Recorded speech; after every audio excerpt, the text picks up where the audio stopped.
It was a radiant Saturday afternoon in Huntington Beach, the kind of day that Southern Californians dream about. The skies stretched endlessly blue above the Pacific, sunlight dancing on the waves as a light ocean breeze carried the scent of salt and sunscreen. Along the coastline, anticipation filled the air.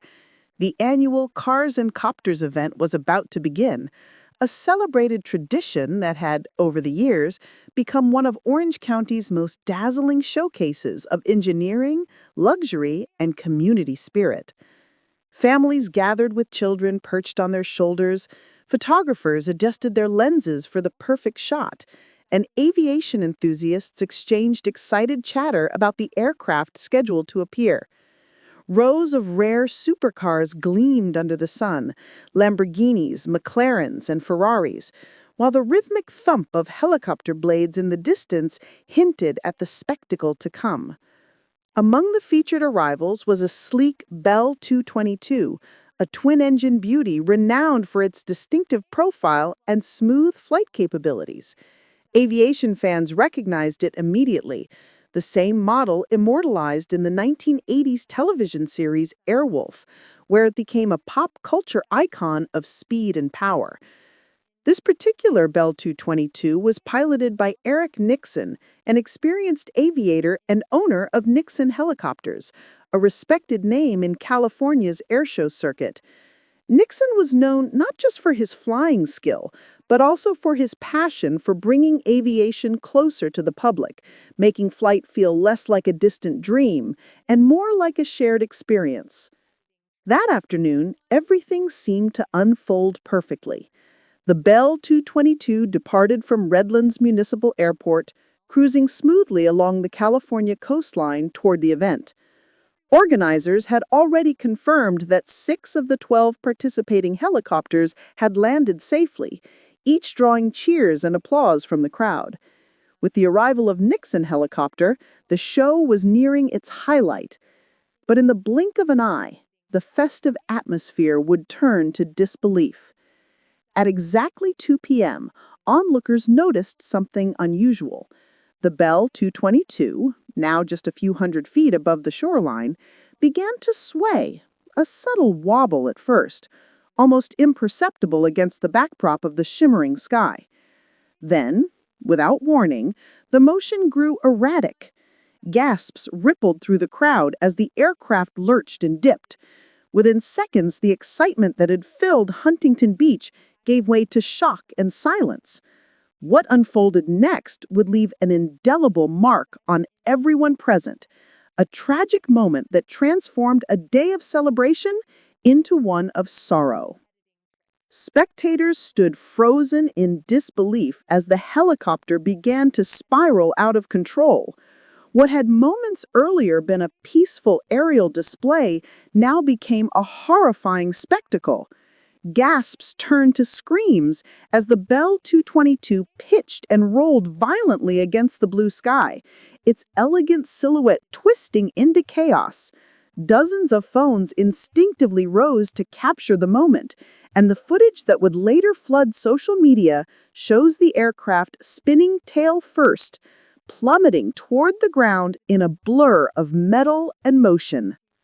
The descent lasted only seconds, yet to those watching it felt agonizingly slow. Then, with a deafening crash, the helicopter struck a palm tree, snapping it like a matchstick before slamming into the asphalt near the crowded beach parking area. A sickening mix of impact, shattering glass, and breaking metal reverberated across the boardwalk. A plume of dark smoke erupted skyward, curling against the bright afternoon sun. Panic spread instantly. Some people screamed and ran for cover, clutching their children or ducking behind cars. Others, instinct overriding fear, sprinted toward the wreckage, desperate to help. It looked like something out of a movie, one eyewitness later said, still shaken by the memory. The blades exploded into pieces when it hit the ground. It didn't feel real. Within seconds, 911 dispatchers were overwhelmed with emergency calls. But help was already on the way. Because the event was just blocks from Huntington Beach's main lifeguard station, firefighters and police officers arrived in less than 2 minutes. Sirens wailed through the chaos as responders cordoned off the area, their shouts cutting through the confusion. The scene that awaited them was grim. The helicopter's fuselage was twisted and smoldering, its rotor assembly scattered across the pavement. 2 people were trapped inside the cockpit, pinned by the wreckage. Firefighters moved with precision, using hydraulic rescue tools to pry open the crushed frame, while paramedics tended to 3 injured bystanders, struck by fragments of flying debris. The smell of aviation fuel mixed with smoke and salt air as rescuers fought against time, their faces streaked with sweat and ash, their voices steady despite the surrounding panic. When the smoke began to clear, the full scope of the tragedy came into focus. 5 people had been injured, 2 aboard the helicopter and 3 on the ground. The passengers inside, both critically hurt, were carefully extracted from the wreckage and airlifted to nearby trauma centers under the watch of paramedics and firefighters who refused to give up despite the intensity of the flames. The 3 bystanders, struck by debris and fragments from the impact, suffered moderate injuries but were treated quickly at the scene before being transported for further evaluation. As the minutes passed, what could have been utter chaos transformed into a display of remarkable coordination. Witnesses described the response of local emergency teams as nothing short of extraordinary. They were there within a minute, one onlooker recounted, still visibly shaken. You could see their discipline. Everyone knew exactly what to do. It's like they'd trained for this very moment. Their swift action not only saved lives, but also prevented what could have been a far greater tragedy. The crash had occurred at the height of the day's heavy foot traffic, with thousands of visitors crowding the beachfront for the annual Cars N Copters celebration. Families were strolling between rows of luxury cars, food stands, and aviation exhibits when disaster struck. Many later called it a miracle that more people weren't hurt, given how close the helicopter came to nearby vehicles, tents, and booths. Just a few yards difference, several witnesses said, could have turned the incident into a mass casualty event. Even as emergency crews worked tirelessly to secure the site, the scene remained a surreal mixture of chaos and fascination. Hundreds of onlookers gathered behind police barriers, phones raised, capturing every detail from the flicker of the helicopter's twisted blades to the flashing lights of fire trucks and ambulances.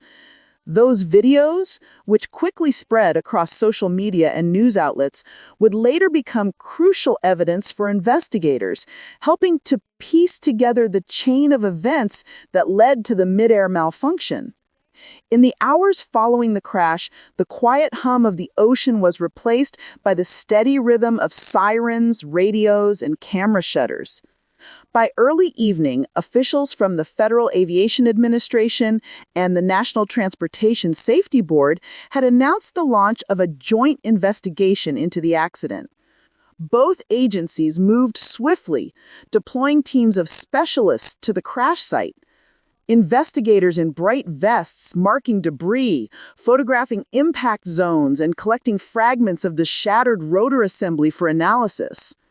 Authorities confirmed that they had already begun gathering flight data, pilot records, maintenance logs, and eyewitness accounts, working closely with local law enforcement and representatives from Nixon Helicopters, the company that owned and operated the aircraft. The tail number N222EX was quickly identified from the twisted remains of the fuselage, leaving little doubt about the helicopter's origin. Records showed that the Bell 222 had departed from Redlands Municipal Airport earlier that day, bound for the temporary helipad set up at Huntington Beach specifically for the Cars N Copters exhibition. As investigators began reconstructing the timeline, attention turned to three main possibilities: a mechanical malfunction, pilot error, or an unforeseen environmental factor. Yet the latter seemed unlikely. Weather reports confirmed clear skies and calm winds at the time of the crash. Some aviation experts, after reviewing witness footage, proposed a chilling hypothesis: a loss of tail rotor control, which would explain the aircraft's sudden spin and inability to stabilize before impact. The Bell 222, though elegant and powerful, was also known for requiring precise tail rotor management to counteract torque. Any disruption in that system could lead to catastrophic consequences within seconds. Meanwhile, the digital world was flooded with raw, unfiltered evidence. Social media platforms erupted with eyewitness videos, each clip offering a slightly different vantage point of the tragedy. From beachgoers to car enthusiasts, hundreds had captured those haunting moments: the whirring descent, the abrupt silence, the rising smoke. Journalists and aviation analysts began sharing slowed-down versions, examining every frame for clues. By nightfall, ABC7 Los Angeles had compiled many of these clips into a comprehensive evening broadcast, giving the public its first detailed look at the sequence of events that turned a festive gathering into a day of mourning. The name Eric Nixon carries weight in California's aviation circles. For more than 2 decades, Nixon had built a reputation as one of the region's most respected and versatile pilots, a man whose skill in the air was matched by his dedication to safety on the ground. As the owner of Nixon Helicopters, he had carved out a unique space in the industry, providing aerial support for film productions, private tours, air shows, and high-profile charity events. To many who knew him, Nixon wasn't just a pilot, he was an ambassador for aviation, blending technical mastery with a showman's passion for sharing the beauty of flight.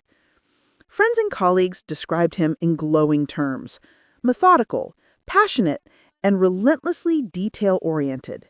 He was known for his habit of personally inspecting every component of his aircraft before takeoff, even when others might have left the task to their crew. Eric was the kind of pilot who respected the sky, said one longtime associate. He believed that every flight, no matter how routine, deserved full attention. Confirmation that Nixon had been at the controls of the Bell 222 came from his father-in-law, Jerry Miller, who spoke to the Orange County Register shortly after the crash.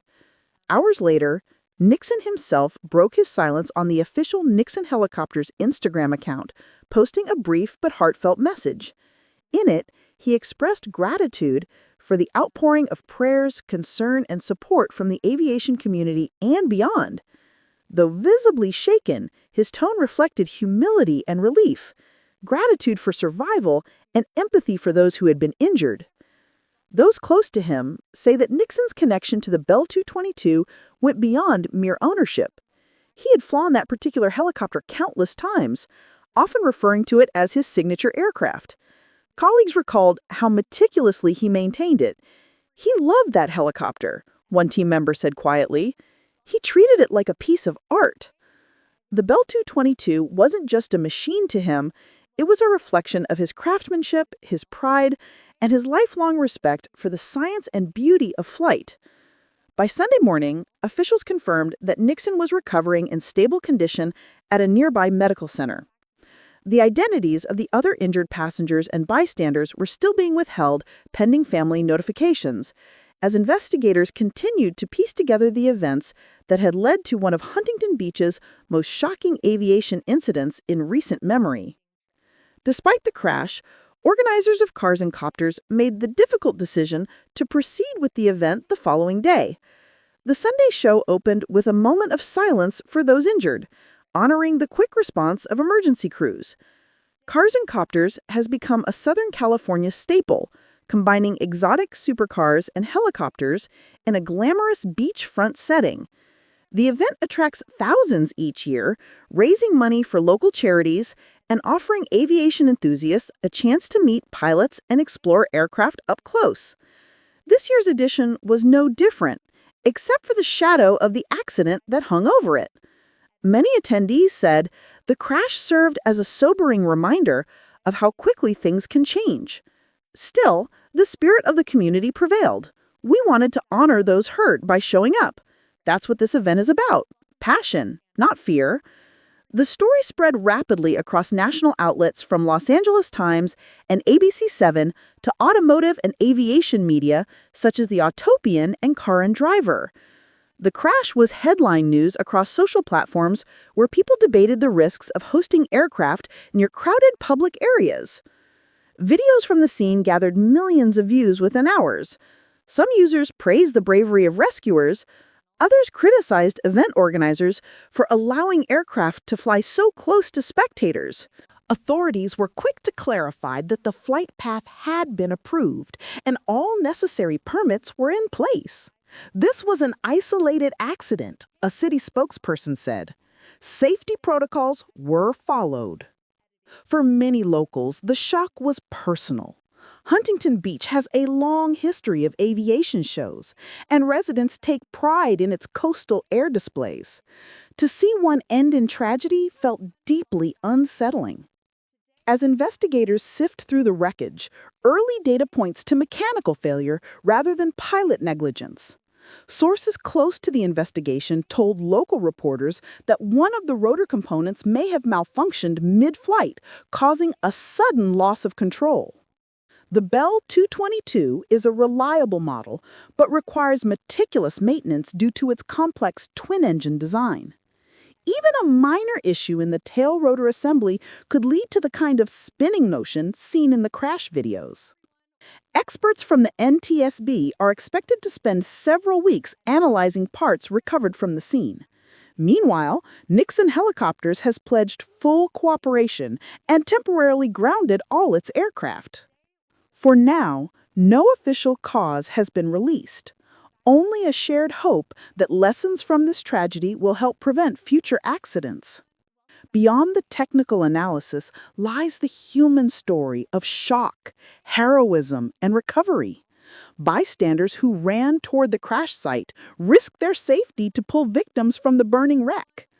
Videos show people using fire extinguishers and water bottles before firefighters arrived. Local hospitals have since received dozens of messages, flowers, and donations for the injured. The Huntington Beach community has organized a GoFundMe campaign to support victims' medical expenses. For the Nixon family, it has been a harrowing ordeal. Friends say they are heartbroken but thankful that everyone survived. Despite serious injuries, no fatalities have been confirmed, a small miracle given the circumstances. Now, residents pass by the crash site, still marked by burned grass and broken palm branches, as a quiet reminder of that day when celebration turned into chaos. As Sunday's Cars N Copters event came to a close, the community stood together, shaken but united. The organizers pledged to review safety protocols for future editions, ensuring that passion for machines never overshadows the value of human life. Helicopter crashes are rare, but each one leaves lasting lessons about vigilance, maintenance, and humility before the power of flight. The skies that once roared with excitement now carry a different message, one of respect and remembrance. For Huntington Beach, October 11th will be remembered not just as a day of tragedy, but also of resilience. A moment that revealed both the fragility and strength of a community bound by love for speed, freedom, and the open sky. And as investigators continue their work, one truth remains. Even in the midst of wreckage, humanity always finds a way to rise. If this story moved you, hit like, subscribe, and share this video to raise awareness about aviation safety and the people affected by this crash. Comment below, I stand with Huntington Beach. Together, we honor those who were hurt and the heroes who responded.